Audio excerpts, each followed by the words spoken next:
It's the Real News Network, and I'm Greg Wilpert in Baltimore. A general strike and massive protests are shaking the political establishment of Puerto Rico on Monday. Protests on the island have actually been taking place quite often since July 13, when Puerto Rico's Center for Investigative Journalism published a trove of text messages from the inner circle of Governor Ricardo Rosselló. These messages, Rosselló and members of his cabinet discussed fellow politicians, members of the media, and celebrities in profanity-laced homophobic and misogynistic terms. Then, on Friday, the Center for Investigative Journalism also released an extensive report detailing a multi-million-dollar corruption network involving Governor Rosselló and his inner circle. The protests, which blocked a major highway on Monday, have been met with increasing police repression involving tear gas and the firing of rubber bullets. Here's what some of the protests had to say about why they have taken to the streets. This is the first time I've seen more than 5 men in a protest. It's usually all women. We've had federal arrests for corruption here before with his father's administration, but it's the corruption in the midst of so much suffering and so much vulnerability at an island-wide level. Everyone was suffering. After the hurricane, I was hungry, I didn't have water, I didn't have anything. And then this guy was living it up. Now, bro, you're not fit to be governor. Out. It's not even personal anymore. It's more about that rage that we have inside, that we have like really dumb people running this place, and we just want them out. We're not asking to compromise with you, sir. We want you out. Rosselló tried to respond to the protests on Sunday by saying that he would not run for re-election next year, but he also denied any wrongdoing. Joining me now to discuss the recent events in Puerto Rico is Julio Lopez Varona. He is a co-director of campaigns at the Center for Popular Democracy, which organizes the Puerto Rican community in the U.S. to advocate for a just recovery for the island. He joins us today from San Juan, Puerto Rico. Thanks, Julio, for being here today. Thank you for having me. So let's start with the protest and the strike that's been happening today on Monday. What's the turnout been like, and how has the reaction from the authorities been to the protests so far? It's been mainly a peaceful protest, started at 9 a.m., 8 a.m., give or take. We don't know yet how many people were there, but it was the sea of people, and we would say more than 500,000. One of the reasons why this process is moving forward is because they wanted to show the force of the people in this moment. There's like this, this key number, which is more than 600,000 people, because that's the amount of people that voted for Rosselló. So it's just another show of force in a moment where people are not backing down. And, it's going to be today, it's going to be tomorrow, it's going to be next week until he resigns.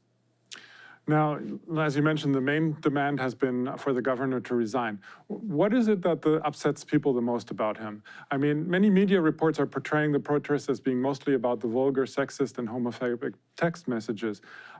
Is that the main issue, or is there more to it? As in this other report that we saw, there were also mentions of corruption. What do you see as being the main reasons for why people are upset with Rosselló? Well, the chat was a culmination of, I think, years of questions around government mismanagement of funds around Hurricane Maria. That same week that the chat came out, we also learned that there were charges of corruption when it came to the people that actually closed more than 200 schools. So there was already this air of discontent. I think what broke the camel was the fact that these text messages were not only homophobic and provided all this bad context about how they were speaking about people, they're also making fun of people in a moment where people are still suffering from Puerto Rico, from the hurricane. So I think it just struck a chord in people when we saw the person that is supposed to be representing us making fun of us and actually like bluntly saying that he was taking advantage of the people of Puerto Rico. And I think it just got into a point where people couldn't handle it enough. And it wasn't like, it didn't feel fair. It didn't feel like this is the person that should be representing us. Now, Rosselló so far has resisted resigning and saying that he might have been vulgar, but he didn't do anything illegal. However, Friday's report from the Center for Investigative Journalism outlines a big network of corruption, really, that would undermine that claim, it seems. And 2 of his cabinet members or officials have already been arrested. Now, how much attention has this new report gotten, and could it play into Trump's hand when President Trump says that Puerto Rico should not receive more aid because, for the damage that the hurricanes have caused and the economic crisis, because more aid would only go towards the corruption in Puerto Rico. What do you think about all of that? I think, unfortunately, Trump has been saying something that, in many ways is true. Like, we have a government that is riddled with corruption charges right now. That being said, Puerto Rico needs the money for the recovery. And one of the things we're saying is that we need to find ways in which communities can help move this money to the ground. Beyond the fact that the money is coming to Puerto Rico, there are concerns about the fact that there is a process of displacement in our communities, while we know that there are hotel projects and tourism and other things where this money is coming. So to Trump's credit, even if they are inflammatory, his allegations are true. But that doesn't mean that we don't need the money. We just need a process to make sure that communities are at the forefront on how that money is assessed. The other thing I would say is that you can talk about government corruption as much as you can, but the government that controls the Puerto Rican economy and has for the last 100 years has been the U.S. The U.S. has been the one that has moved forward the policies that actually created the debt crisis in Puerto Rico, and they have put in control the Fiscal Control Board, which has pushed austerity and has pushed a lot of these measures that are now hurting our people. So saying that the government is corrupt is just trying to undermine all of the processes that have led Puerto Rico to where it is. Yeah, I think that's a very good point. It's one that we've reported on a number of times on the Fiscal Control Board that is basically controlling the finances and budget of Puerto Rico.